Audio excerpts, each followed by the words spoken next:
Get to another major story of the day, and one person has died and 4 people have been injured in Israel after a drone strike near the US embassy. Yemen's Iran-backed Houthi rebels have claimed responsibility for the attack, and we're able to discuss this now with an Israeli government spokesperson, David Mencer. David, thanks so much for joining us. What can you tell us about this attack? Well, firstly, thank you for having me on, Wilf. Look, this was a little bit too close for comfort because this was just literally behind where I live with my family at 3:12 this morning. My wife and I were woken up. Not only was the room shaking, but a massive explosion, the sorts of things that you see in Marvel movies is the only thing I can compare it to. We were attacked last night from the Houthis, a terrorist organization not only here in Israel, but also in the UK. They're after us. Unfortunately, if only they were just trying to support the Palestinians. They're not. They're after Jewish blood. They claimed a life in Tel Aviv yesterday, but this is not going to work for them because the Prime Minister's made extremely clear, whoever sets out to harm us, we will harm them and they will feel the pain, and it will be a deterrence. David, how rare is it, how scary is it for an attack like this to be successful where it was in Tel Aviv?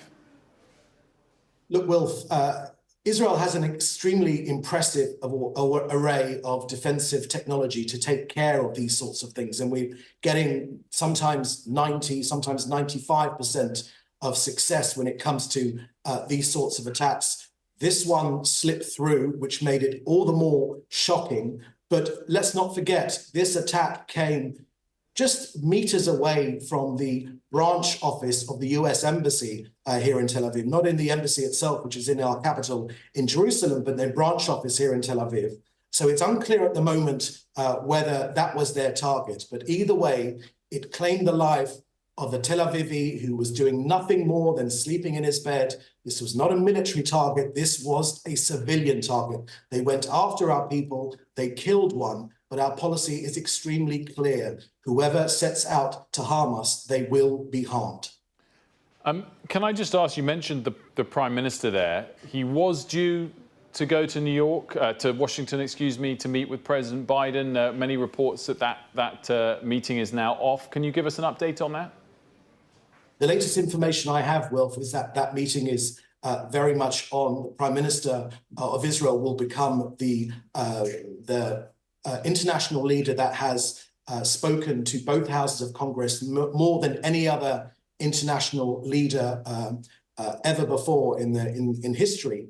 And it's a very important relationship that we're shoring up here, this US-Israeli relationship. It's a bipartisan relationship. President Biden has stood side by side with this country. They've had a bigger impact on the Houthis themselves, taking down their suicide drones in the Red Sea even before they come close. And of course, that bipartisan relationship means that Israel will do everything in its power to ensure that nothing harms that relationship. That trip is going on as to my latest knowledge. David, very quickly, forgive me for the short amount of time on this. What's your view on the government here restoring funding to UNRWA? Well, I'll be quite frank with you, Wilf. UNRWA, we know, is just been funneling money. That's the long and the short of it. They've been funneling money and supporting Hamas.